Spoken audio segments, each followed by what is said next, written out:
नमस्कार। कभी सोचा है कि गणित के वो मुश्किल से मुश्किल सवाल सेकंडों में हल हो सकते हैं? आज हम वैदिक गणित की दुनिया में उतर रहे हैं। ये एक ऐसी प्राचीन और तेज प्रणाली है जो आज अपने ही देश के स्कूलों में अपनी जगह बनाने के लिए लड़ रही है। चलिए इस पूरी कहानी को समझते हैं। सोचिए जरा, अगर गणित, जो कई लोगों के लिए एक मुश्किल सब्जेक्ट है, वो अचानक से तेज और आसान बन जाए तो? बस यही वादा है वैदिक गणित का। ये एक ऐसा सिस्टम है जो कहता है कि बड़ी बड़ी कैलकुलेशंस को दिमाग में ही और बड़ी आसानी से सॉल्व किया जा सकता है। तो इस पूरी बात को समझने के लिए हम इसे 4 हिस्सों में देखेंगे। सबसे पहले, ये प्राचीन सिस्टम आखिर है क्या? फिर हमारी शिक्षा में इसकी राह में कौन-कौन सी दिक्कतें हैं? तीसरा, मॉडर्न मैथ्स के साथ इसका टकराव क्यों है? और आखिर में इसका भविष्य क्या हो सकता है? तो चलिए सबसे पहले ये जानते हैं कि वैदिक गणित आखिर है क्या। देखिए, वैदिक गणित असल में मेंटल कैलकुलेशन करने की टेक्निक्स का एक सिस्टम है। ऐसा माना जाता है कि ये पुराने भारतीय ग्रंथों पर आधारित है और इसे खास तौर पर स्पीड, सिंप्लिसिटी और फ्लेक्सिबिलिटी के लिए बनाया गया है। इसमें मुश्किल सवालों को हल करने के लिए बड़े सिंपल सूत्र होते हैं। आप इन सूत्रों को एक तरह का मेंटल शॉर्टकट समझ सकते हैं जो कैलकुलेशंस को एकदम जादुई तरीके से आसान बना देते हैं। तो यहीं पर सबसे बड़ा सवाल उठता है कि अगर ये सिस्टम इतना पावरफुल और असरदार है, तो फिर इसे अपने ही देश के स्कूलों में जगह बनाने के लिए इतना स्ट्रगल क्यों करना पड़ रहा है? और यही हमारे आज के विश्लेषण का सबसे बड़ा मुद्दा है। तो चलिए अब देखते हैं उन मुश्किलों को, उन सिस्टेमिक हर्डल्स को जो इसकी तरक्की के रास्ते में खड़ी हैं। सबसे पहली और शायद सबसे बड़ी दिक्कत है सिस्टम की तरफ से अनदेखी।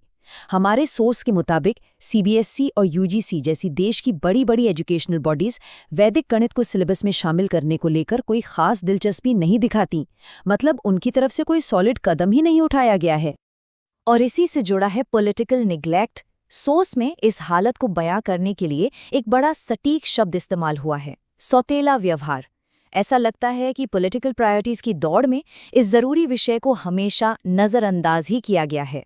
फिर बात आती है पैसों की।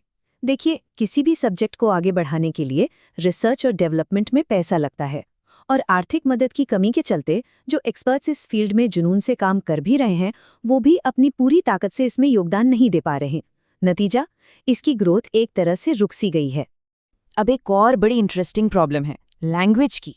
वैदिक गणित की बेसिक जानकारी तो अंग्रेजी में मिल जाती है, लेकिन इसका जो गहरा और असली ज्ञान है वो ज्यादातर हिंदी या संस्कृत में ही मिलता है। अब इससे होता यह है कि एक बहुत बड़ा तबका जो इन भाषाओं को नहीं जानता, वो इस ज्ञान के खजाने से दूर रह जाता है। और आखिर में एक बहुत ही प्रैक्टिकल प्रॉब्लम, टीचर्स की कमी। वैदिक गणित की टेक्निक्स में माहिर और इसे सिखाने के लिए मोटिवेटेड टीचर्स की बहुत ज्यादा कमी है। अब आप ही सोचिए, जब सिखाने वाले ही नहीं होंगे तो ये ज्ञान अगली पीढ़ी तक असरदार तरीके से पहुंचेगा कैसे? तो ये तो थी इस सिस्टम से जुड़ी दिक्कतें। अब आते हैं इसके तीसरे हिस्से पर, जहां बात होगी मॉडर्न मैथ के साथ इसके टकराव की। सोर्स में एक बहुत मजबूत बात कही गई है, वो ये कि आज के मॉडर्न मैथ ने समाज में गणित का हवा, या कह लीजिए एक तरह का आतंक बना दिया है। और ये सच भी है। आज भी न जाने कितने स्टूडेंट्स के लिए मैथ्स डर का दूसरा नाम है। अब जरा इन दोनों का कंपैरिजन देखिए। सोर्स के मुताबिक जहां वैदिक गणित एकदम साफ और मल्टी ऑप्शनल है, वहीं मॉडर्न मैथ को अक्सर अनक्लियर और बिना ऑप्शन वाला माना जाता है।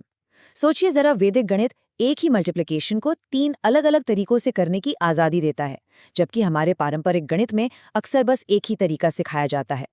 तो ठीक है, प्रॉब्लम्स तो बहुत गिना दी, पर सोल्यूशन क्या है? चलिए अब देखते हैं कि आगे का रास्ता क्या हो सकता है। तो सोर्स एक क्लियर 3 स्टेप प्लान बताता है। नंबर 1, इसे सिर्फ एक ऑप्शनल सब्जेक्ट की तरह नहीं बल्कि मेन सिलेबस का हिस्सा बनाया जाए। नंबर 2, टीचर्स को ट्रेन करने के लिए रेगुलर और सर्टिफाइड वर्कशॉप्स रखी जाएं। और नंबर 3, यूट्यूब जैसे डिजिटल प्लेटफॉर्म्स का इस्तेमाल करके इसके एंगेजिंग और आसान कोर्स बनाए जाएं जो सब तक पहुंच सकें। लेकिन सिर्फ ये प्लान काफ़ी नहीं है। इसे सफल बनाने के लिए कुछ और चीज़ों की भी ज़रूरत है, जैसे इसकी एकेडमिक रिकॉग्निशन के लिए कंपटीशन और सेमिनार कराए जाए, इस पर डेडिकेटेड रिसर्च को बढ़ावा दिया जाए, और सबसे ज़रूरी, सरकार, एजुकेशनल इंस्टीट्यूट्स और एनजीओज़ के बीच एक मजबूत तालमेल हो। तो आखिर में हम इसी बड़े सवाल पर आकर रुकते हैं। क्या पुराने ज्ञान में आज की मुश्किलों का हल छिपा हो सकता है? क्या वैदिक गणित सच में गणित के डर को खत्म करके सीखने का एक नया, आसान और मजेदार तरीका दे सकता है? इस पर सोचना वाकई दिलचस्प है।